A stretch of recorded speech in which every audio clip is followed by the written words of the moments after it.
Hello. So today, just before I went to work, I finished off Startide Rising by David Brin, and what a marvelous book this has been. I can't help it. Where have you been all my life, David Brin? I know, that's terrible, isn't it? Anyway, so let's have a quick look at this cover because I think it's magnificent. It's so totally relevant to the book inside. You've got this sullen metallic ocean in the background, and the planet on which this takes place is very heavily metallic.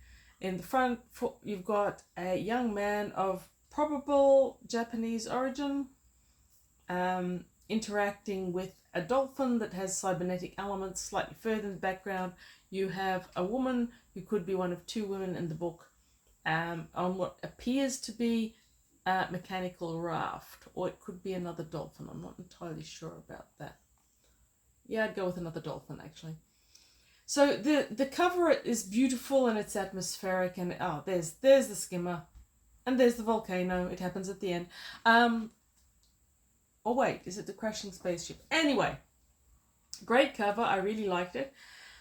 This was David Brin's second novel. It's the number 2 in the Uplift saga. It was published in 1983.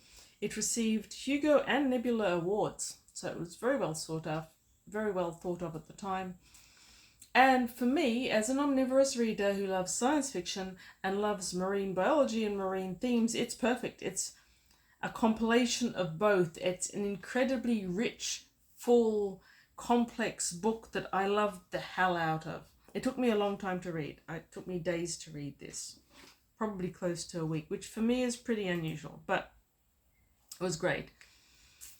So a little bit about this book. If you haven't read it, by the way, you should if you like science fiction. If you like science fiction with marine themes, it's definitely for you, like it was for me.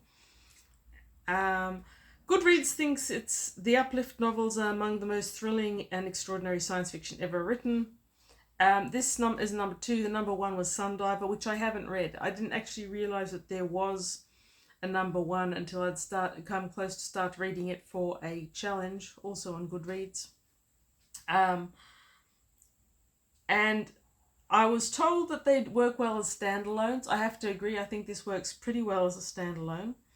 And the third, the Uplift War, I don't think I have that one yet, but I want to read Sundiver first and then go on to this. So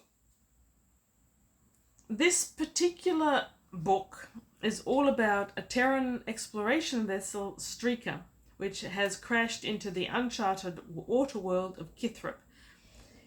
And there's the complexity of the crew is one of the most important things about this book, but the complexity of the universe in which it all takes place is equally important, and one bears on the other. So in this Uplift series universe, what you've got is a really complex universe. Wow. So as well as the Hugo and Nebula awards, did I mention them? I'm not sure. Locus Award for Best Science Fiction Novel in 1984. So it's a Triple Crown winner. Its crew, the crew of Streaker, has 150 dolphins, 7 humans, and 1 chimpanzee. It all happens in a hypothesized future in which sentient species have always been uplifted by previous sentient species. So humans as a sentient species have uplifted dolphins and uplifted chimpanzees to the point where they're sentient species, and other aliens have as well. You have got hundreds of aliens in this hypothesized future universe, and the numbers of the aliens are based on the numbers of clients that they have. So a sentient species uplifts clients. So in the uplift world, Humans are the sentient species, the client species are the dolphins and the chimpanzees, and out there in the world, most sentient species that uplift client species hold them basically as slaves for thousands and thousands of years. So they uplift species to do their bidding and basically be slave labor. There's rules and regulations on that, but it doesn't always work, and it often sounds very bad. Humans kind of abhor the system to the extent that they've made dolphins and chimpanzees as uplift species instead of being slave clients, as having a degree of freedom that doesn't appear to be common in the rest of the galaxy. And the important part of this is that humans that haven't been sentient and haven't had Starflight for very long, no one knows who uplifted them. It's this great mystery. Because in this world, the notion of a species uplifting itself to sentience seems to be anathema. So in the same way that Darwin's notion of evolution was heavily contentious at the time it came out, so the notion of humans uplifting themselves to sentience is highly contentious in this world. And there is actually a reference to Darwinian evolution at some point, which I think may be a nod from Brin, who is apparently a scientist in real life, to the fact that he is playing with evolution in a way that maybe isn't done that often on science fiction. So I don't believe that Brin is a biologist. I believe he deals with astronomy or something like that. I could be wrong. I'll stop then. Okay.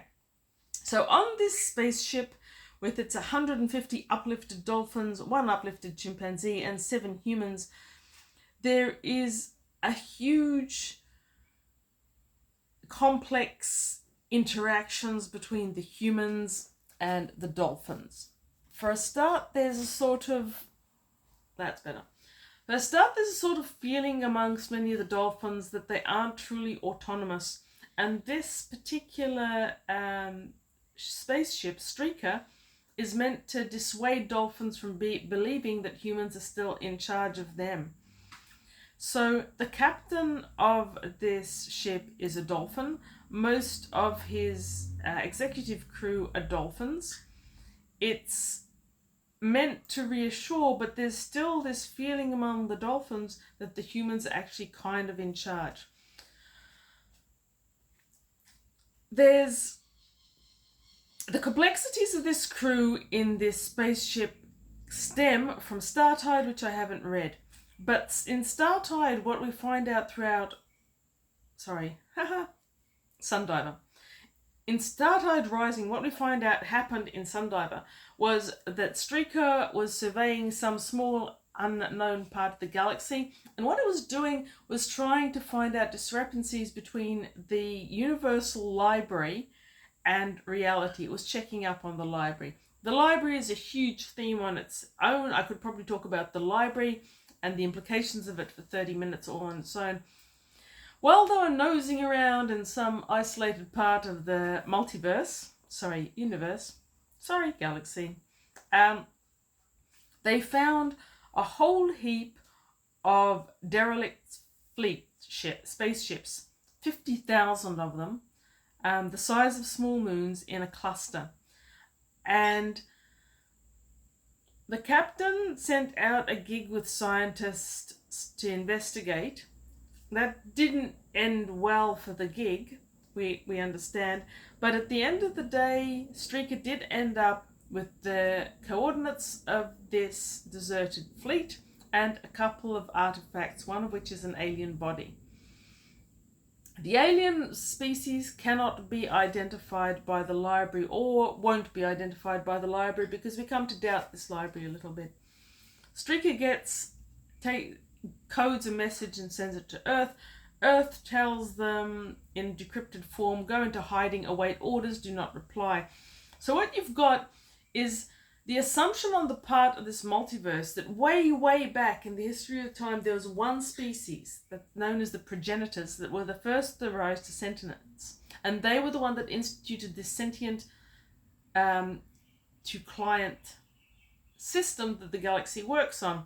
So the thought is that all sentient species in the galaxy must hark back to the progenitors. And there's a whole heap of weird cultish religions revolving around them, and a lot of people think they're going to come back.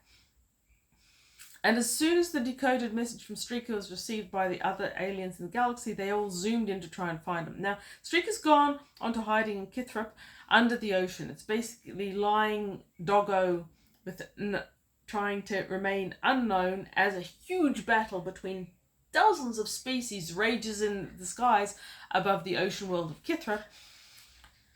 As alliances are made and broken and ships are torn apart, all because many of these species, who are often referred to as fanatics or religious fanatics, want the coordinates of this cluster of possible progenitor ships.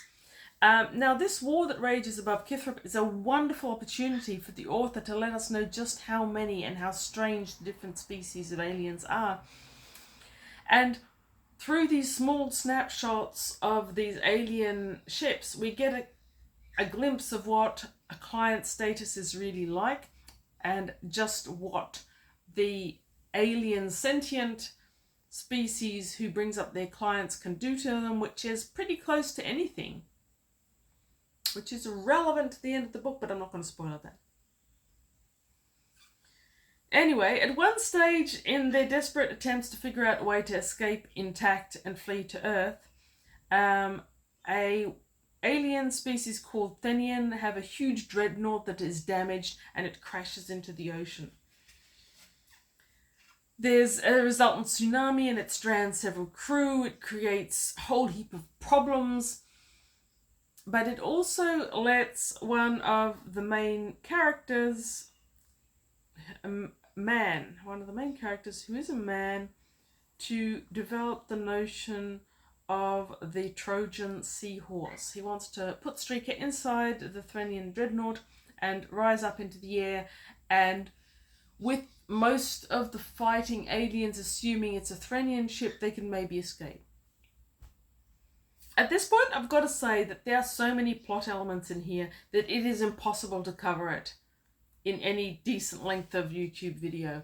There are so many characters and there are so many multiple plots. There's the plot of trying to escape. There's the plot of trying to fit their ship into the Threnian dreadnought. In the meantime, you've got biologists off exploring the world. They find another pre-sentient species that the humans are desperate to keep for themselves to stop them from becoming clients of some other really horrible alien species.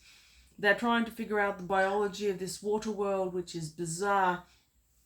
You've got a sub-theme of one of the scientists who's a human Metz has been illicitly tampering with the DNA, and the whole notion of raising a pre-sentient species to sentience is by tampering with their DNA. So this is all about genetic manipulation and biological science. But one particular scientist is obviously doing something dodgy on the side, and he's created a subspecies of dolphins which are more aggressive and have got different characteristics to the normal dolphins.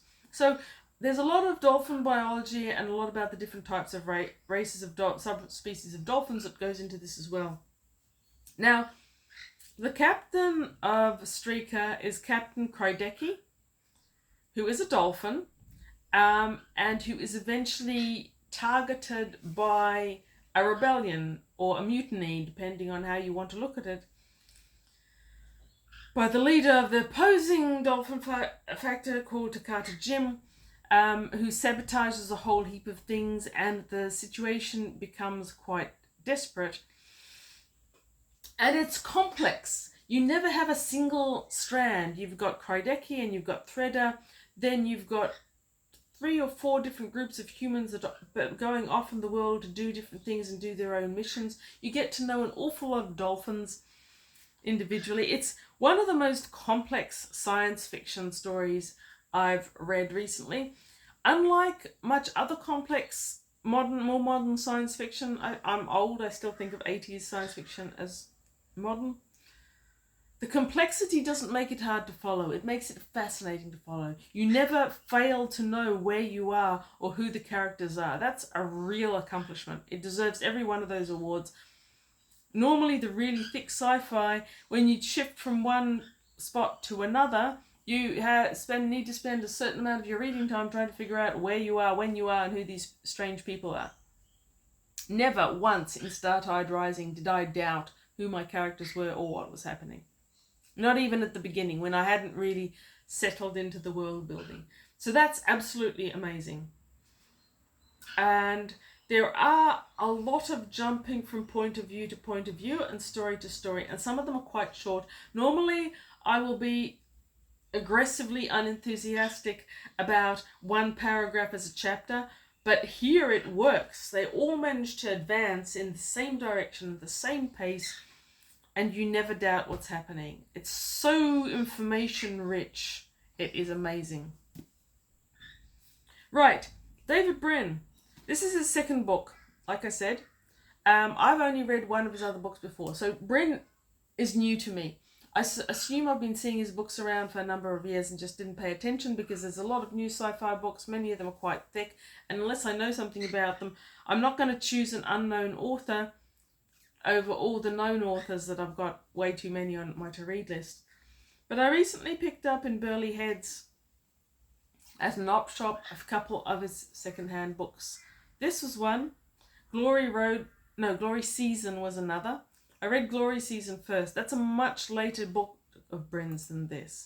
And you can clearly see that between the early 80s when he wrote this and how much later was it? It was quite a few years later, I believe, that Glory Season came out.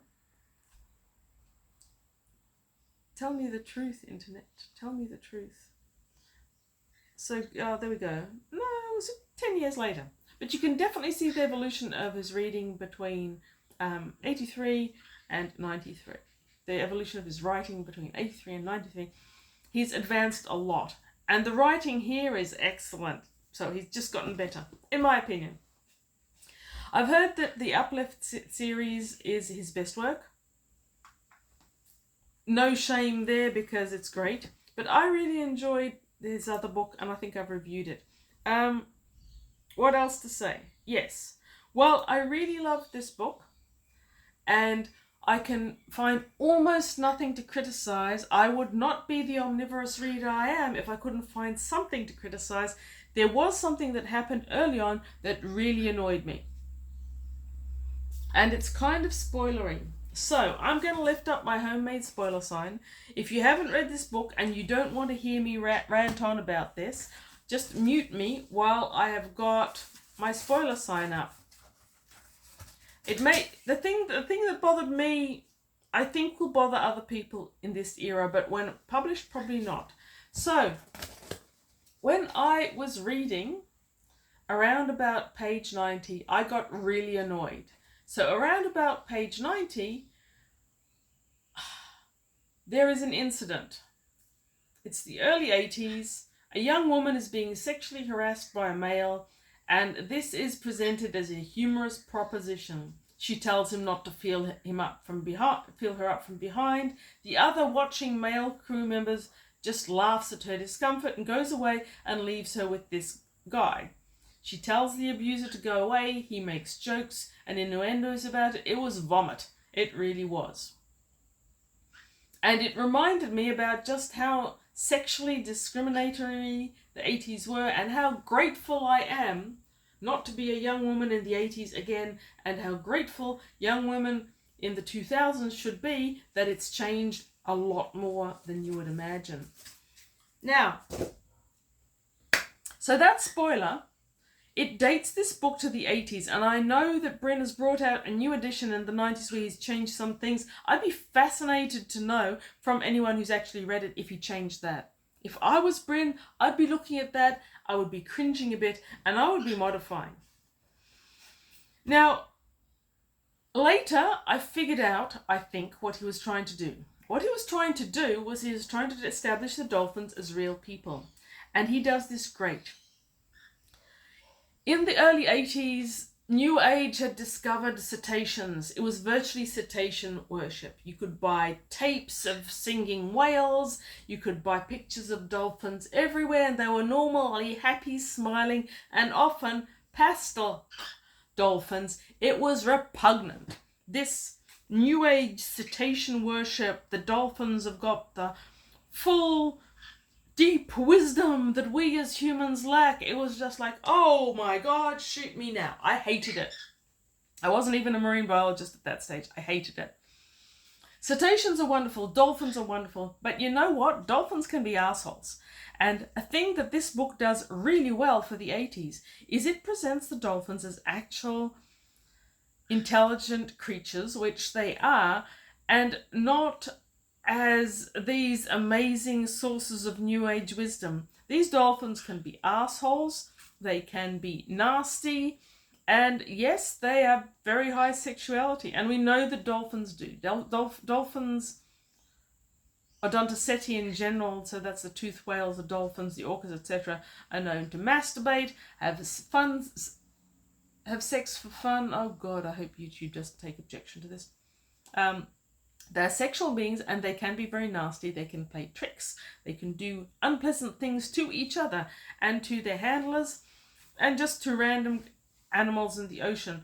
So I love the fact that Brin was realistic enough to present the dolphins, and the chimpanzee as well, by the way, but mainly the dolphins, as very rounded characters. And I think that that's what that one thing that I didn't like, that was a spoiler, was trying to do. It did that quite well, and I forgave it later in the book. But when I read it, page 90, I was angry. Yeah. So with the dolphins, the other thing that I really want to remember to mention is the fact that the way they talk. So they've got a notion of a primal language that they spoke before they were raised to sentience. They've got a trinary language, and they also speak Anglo. So there's a lot of speaking parts here. The spaceship has water sections in which the dolphins and the humans live, but it's also got dry sections. That's relevant because of the way they speak. So 3 languages. You've got that primal one that they're a little bit ashamed of still speaking, as if that was the primitive language. The trinary is presented as haiku type poems. And there is an element of, in this haiku, you have to be able to have multiple meanings and multiple innuendos, applications of what you're saying. A couple of the humans are very good at it, some of the humans not so much. The Anglic is meant to be the language at which dolphins can interface with humans best, that humans will understand, but which is more difficult for them, even though they've been biologically modified to be able to form sounds they might not otherwise. At the beginning, I was a little bit meh about using poetry or haiku as a speech method, but by the end, I was fully converted to this. It's like I thought it was just a cheap trick to begin with, and I'm not always that crazy about poetry and songs and books anyway, but it ended up being very, very relevant, and it managed to make the dolphins more believable characters somehow. So I was really surprised and impressed by that. Anyway, it's a great book. The ending, I could never in a million years have seen that ending coming. It's heavily tied up in the socio-political status of the galaxy, with uprising, uplifting subspecies, and what can happen to a client if things go really, really wrong and the sentient species that takes them on as a client behaves badly. A question that I was asking myself early in the novel until I got too caught up in the story to care about it anymore, but it answers the question. It answers a lot of the questions about the heavy metallic element of this world. So this world is so metallic that even though as a water world it should be perfect for the dolphins, really it isn't. The metal content of the ocean is so high that they have to be decontaminated when they come back in. And one dolphin in one of the sadder subplots actually dies from having to spend too much time in the ocean where the metal just erodes his skin until he's, yeah, very sad. I nearly cried over dolphins dying in this book. Because they were people, not because they were dolphins. Just happened. Oh, I'll stop now. So there's that. There's a lot of very fascinating concepts about how biology could work. It talks a little bit about evolving sentience. It talks a little bit about how you can track a species on a world when you're trying to figure out if a species has evolved on a world or not, what you need to do. It's slightly put in there, but there's so much in here. It is really one of the richest books I've read for a long time. So it's probably a 10 out of 5 stars rating for me. Goodreads only gives me 5 stars. It's getting 5. I want the other ones. I can't go straight onto them because I don't have number 1, which I'd like to read next. But yeah, David Brin. So much better than I expected. Thank you for watching. I would love to hear from other people who have read Startide Rising. Especially if you read it straight after the number 1, which I still haven't read, or if you read it as a standalone like I have. And, well, if you've read any David Brin, please comment, because I am a total newbie to David Brin, and I'm really loving it. Thanks for watching, etc., etc. Algorithm, whatever. See ya.